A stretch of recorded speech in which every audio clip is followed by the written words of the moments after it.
बिस्मिल्लाहिर्रहमानिर्रहीम अस्सलाम वालेकुम। लास्ट वीडियो में हम डिस्कस कर रहे थे advantages of database management system और हमने 6 बेनिफिट्स को डिस्कस किया था।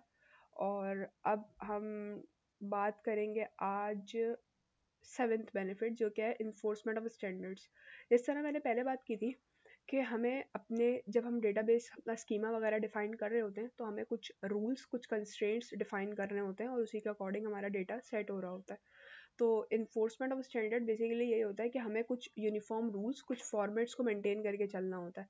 ठीक है, हमारा तमाम डेटा एक ही जगह पड़ा हुआ है तो डेटाबेस एडमिनिस्ट्रेटर जो होता है उसकी रिस्पॉन्सिबिलिटी होती है इन स्टैंडर्ड्स को डिफाइन करना और उसी कंस्ट्रेंट के मुताबिक हमारा जो डेटा है वो सेव होगा।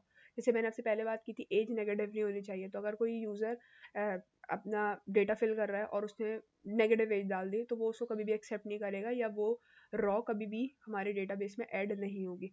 अब जैसे एग्जांपल यहाँ पे दी हुई है कि तमाम जो डेट्स स्टोर हो रही हो उनमें उनका फॉर्मेट ये होना चाहिए कि पहले ईयर आए, फिर मंथ आए, फिर डे आए। इसी तरह आपने नेमिंग कन्वेंशन डिफाइन कर दी कि जो कस्टमर के टेबल होंगे वो इससे स्टार्ट होंगे। ठीक है, आपने डॉक्यूमेंट के रूल्स डिफाइन कर दिए, आपने एक्सेस रूल डिफाइन कर दिए कि भाई कौन सा डेटा एक्सेस कर सकता है, किसको कितनी राइट्स हैं इसको एडिट करने की, किसको राइट है, सिर्फ व्यू राइट है, किसी के पास एडिट राइट है। तो हमें ये सारे जो स्टैंडर्ड्स हैं ये इम्प्लीमेंट करने पड़ते हैं ताकि हमारा जो डेटा है वो एक्यूरेट रहे, उस कंसिस्टेंट रहे। ठीक है, ताकि हम जो डेटा शेयर कर रहे हैं मतलब बिटवीन सिस्टम बिटवीन ऑर्गेनाइजेशन तो वो भी एक्यूरेट रहे। तो इसके थ्रू आप अपने डेटा की क्वालिटी को उसको रिलायबल बना सकते हो।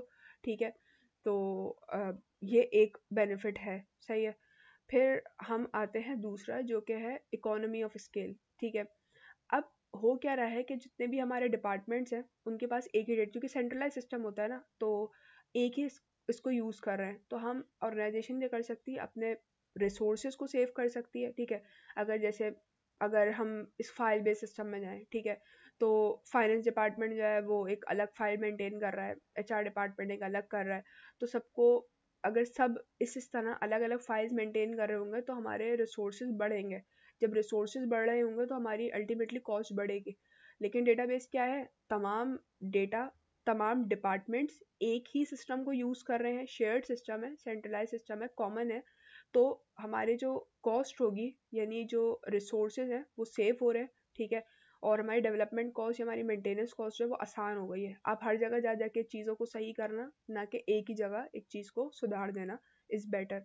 तो in simple words economy of scale के थ्रू का क्या मतलब है कि हमें रिसोर्सेज कम से कम इस्तेमाल हो रही है, हमारे कॉस्ट बच रही है, हमारे पैसे बच रहे हैं। तो एक ये बेनिफिट है डेटाबेस मैनेजमेंट सिस्टम का। एक और फिर अगर हम 9th बेनिफिट को डिस्कस करें तो वो क्या है, बैलेंस ऑफ कॉन्फ्लिक्टिंग रिक्वायरमेंट। अब भाई एक ऑर्गेनाइजेशन में मल्टीपल डिपार्टमेंट्स होते हैं। ठीक है, और हर डिपार्टमेंट की अपनी अपनी रिक्वायरमेंट्स होती हैं, अपनी अपनी नीड्स होती हैं और समटाइम्स क्या होता है कॉन्फ्लिक्ट आता है। सही है, तो ये किसकी रिस्पॉन्सिबिलिटी है, डेटाबेस एडमिनिस्ट्रेटर की रिस्पॉन्सिबिलिटी है कि वो खुद ही प्रायोरिटाइज करे कि कौन सी चीज़ किस किस चीज़ को कभी कितनी प्रेसिडेंस देनी है। ठीक है, तो डीबीए का काम होता है कि आपकी नीड्स को बैलेंस करना, यानी उसे पता होना चाहिए कि कौन सी चीज़ अर्जेंट है, कौन सी चीज़ इंपॉर्टेंट है और हमें मुझे किस चीज़ को पहले फुलफिल करना है। तो ये कॉन्फ्लिक्टिंग रिक्वायरमेंट को मैनेज करने के लिए जाहिर सी बात है डेटाबेस को मैनेजमेंट सिस्टम को हैंडल करेगा डेटाबेस एडमिनिस्ट्रेटर, तो वो खुद देख लेगा। जैसे मैंने यहाँ मिसाल दी हुई है कि फाइनेंस डिपार्टमेंट है, उसे क्या चाहिए, उन्हें चाहिए कि भाई जो भी आपकी रिपोर्ट्स हैं उनकी डिटेल्ड डेटा चाहिए। लेकिन सेल वालों को इतना नहीं चाहिए, उनको बहुत ही क्विकली एक्सेस चाहिए। तो एक के लिए स्पीड मैटर करती है, एक के लिए एक्यूरेसी मैटर करती है। तो अब ये डीबीए का काम होगा कि वक्त और हालात के मुताबिक कौन सी चीज़ बेहतर है, कौन सी चीज़ को प्रायोरिटी देनी है, उसके मुताबिक वो ऑप्टिमाइज करे कामों को अपने। नेक्स्ट बेनिफिट को देखते हैं जो कि क्या है, improve data accessibility and responsiveness. ठीक है, तो हमारा तमाम डेटा जो है ऐसा, इस सारे जो बेनिफिट्स है ना वो मेरी बातें में भी लिंक्ड हो, क्योंकि हम हर जगह डेटा की एक्यूरेसी, रिलायबिलिटी, क्वालिटी, इन चीज़ों की बात कर रहे हैं, लेकिन इनको एक एक करके भी डिस्कस करना ज़रूरी है।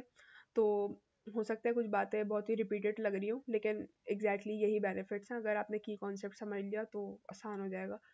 तो improve data accessibility and responsiveness का क्या मकसद है, जैसे हमने शुरू से बात करते हुए आ रहे हैं कि डेटाबेस के अंदर हमारा एक डेटा सारा एक ही जगह पड़ा हुआ है। ठीक है, हमारा तमाम डेटा शेयर्ड है, सही है। हर कोई उसको, कोई भी डिपार्टमेंट हो, कोई भी हो, उसको डायरेक्टली एक्सेस कर रहा है based on the access control rules. तो जैसे अब यहाँ पे क्वेरी लिखी हुई है कि सिलेक्ट करो, यानी सिलेक्ट इज अ कीवर्ड, कि किस तरह लिखते हैं, क्या लिखते हैं, ये हम डिस्कस करेंगे। स्टैटिक का मतलब ऑल, फ्रॉम किससे, property for rent, property for rent table name है, where type equal to flat and rent greater than 400। तो अब क्या है कि हमें, अब हो सकता है कि मेरा जो टेबल हो या मेरा जो डेटाबेस के अंदर मैंने जो टेबल्स डिफाइन किए हुए हैं, इसमें बहुत सारी रॉज हो, बहुत सारी से मुराद इसमें हज़ारों के हिसाब से रॉज हो। अब मुझे एक सिर्फ स्पेसिफिक डेटा चाहिए कि भाई वो वाले फ्लैट ला के दे दो जिनका रेंट 400 से बढ़ा हो। अब ये हो सकता है एक ऐसा कस्टमर आए आपके पास जो ये बोले कि भाई मुझे उन तमाम प्रॉपर्टी दिखा दो या उन प्रॉपर्टीज़ का रेंट बता दो जो 400 से ज़्यादा हो, यानी उसकी रेंज के मुताबिक, यूज़र की नीड के मुताबिक या बिजनेस की नीड के मुताबिक हमें डेटा, हमें अपने कस्टमर को ज़्यादा जल्दी रिस्पॉन्ड कर सकते हैं। ठीक है, अब अगर ये फाइल बेस्ड सिस्टम होता है, आप फाइल में बैठ के ढूंढ रहे होते हैं कि कौन सी चीज़ है जो ये मेरे कस्टमर को अगर 400 से बड़ी, वो कौन कौन सी प्रॉपर्टीज़ है। तो डेटा को एक्सेस करना, अपने कस्टमर को जल्दी रिस्पॉन्ड करना, तो ये बिजनेस को फ़ायदा होगा। ठीक है, अगर आप अपने कस्टमर की जो है वो जल्दी रिक्वायरमेंट को फुलफिल कर रहे हो तो। अच्छा, अब है इंक्रीज प्रोडक्टिविटी। इसका क्या मतलब है कि भाई पहले फाइल बेस्ड सिस्टम में प्रोग्रामर्स को बहुत सारे कोड वर्ड लिखने पड़ते थे डेटा को हैंडल करने के लिए, डेटा को रिट्रीव करने के लिए। लेकिन डेटाबेस मैनेजमेंट सिस्टम में आपको, हाँ, क्वेरी लैंग्वेज आनी चाहिए, ठीक है। उसके थ्रू आपके बहुत, मतलब आपको पता होना आपकी बिजनेस लॉजिक है क्या, ठीक है।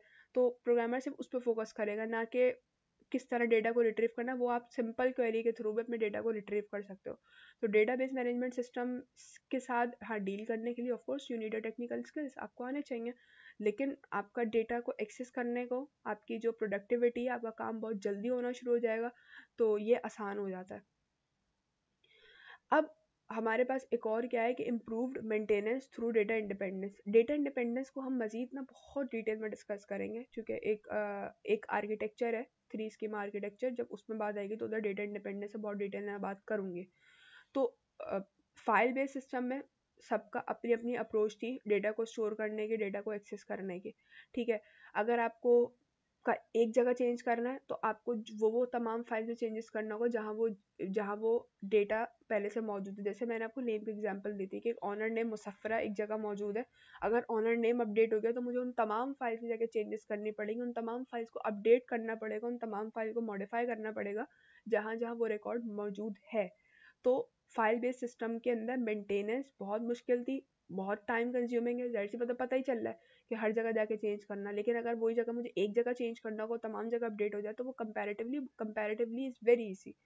तो हम क्या करते हैं डेटाबेस मैनेजमेंट सिस्टम में, हम क्या करते हैं भाई, तमाम डेटा जो है हमारा, वो एक तो एक जगह स्टोर हुआ हुआ है, सेपरेटली स्टोर हुआ हुआ है, उनके दरमियान प्रॉपर लिंक बने हुए, ठीक है। और आपको अगर अपने डेटा स्ट्रक्चर में चेंज करना है तो वो आसान होता है, ठीक है।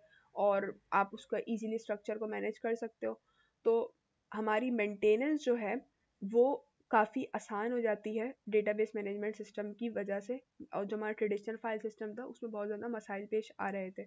अब डेटा इंडिपेंडेंस क्या होता है? डेटाबेस इंडिपेंडेंस बेसिकली ये कि भाई हम अपने जो है वो यूज़र को अपने डेटाबेस के साथ बिल्कुल दूर रखते हैं। हम नहीं चाहते कि डेटा किस फॉर्म में स्टोर हुआ है, किस फॉर्म में स्ट्रक्चर्ड हुआ है, अपने हमारे यूज़र को ना पता हो, सही है।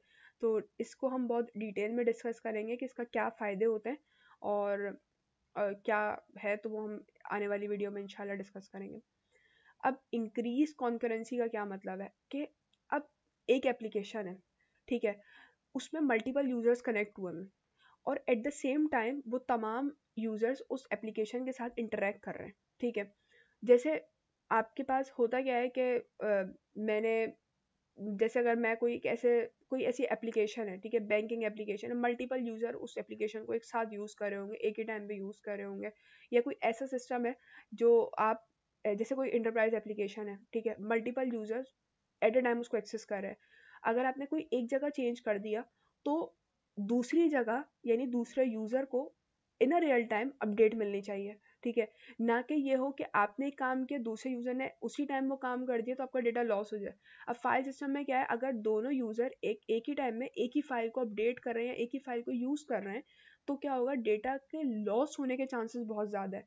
लेकिन यहाँ पे क्या होता है, DBMS में हम क्या करते हैं, कुछ टेक्निक्स होती हैं जैसे ट्रांजेक्शन की लॉकिंग है, जिसको हम आने वाली वीडियोस में डिस्कस करेंगे।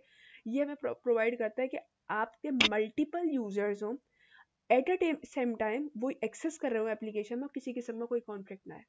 तो ये सबसे बड़ा बेनिफिट है हमारे डेटाबेस मैनेजमेंट सिस्टम को यूज़ करने का। तो आई होप कि आपको ये बेनिफिट समझ आ गए होंगे। लास्ट क्या, improve backup and recovery service. जैसे मैंने शुरू में बात की थी कि आपको फाइल बेस्ड सिस्टम में अगर कोई फाइल करप्ट हो गई है, फाइल समहाउ किसी से डिलीट हो गई है, तो आपको फाइल बेस्ड सिस्टम में बैकअप्स लेना, मैनुअल बैकअप रखना बहुत मुश्किल होता है और आपको करना पड़ता है, ठीक है। लाइक आप उनकी कॉपीज बना के रखो, दूसरे यूजर्स को शेयर करते रहें ताकि वो लॉस्ट ना हो सके, ठीक है। लेकिन DBMS हमें क्या बोलता है कि भाई आपके जो चेंजेस हैं, आपके डेटा को रिस्टोर करने के डिफरेंट टेक्निक्स होती हैं, डिफरेंट मैकेनिज्म होते हैं, जिसके थ्रू आप बैकअप प्रोवाइड कर सकते हो, बैकअप रख सकते हो।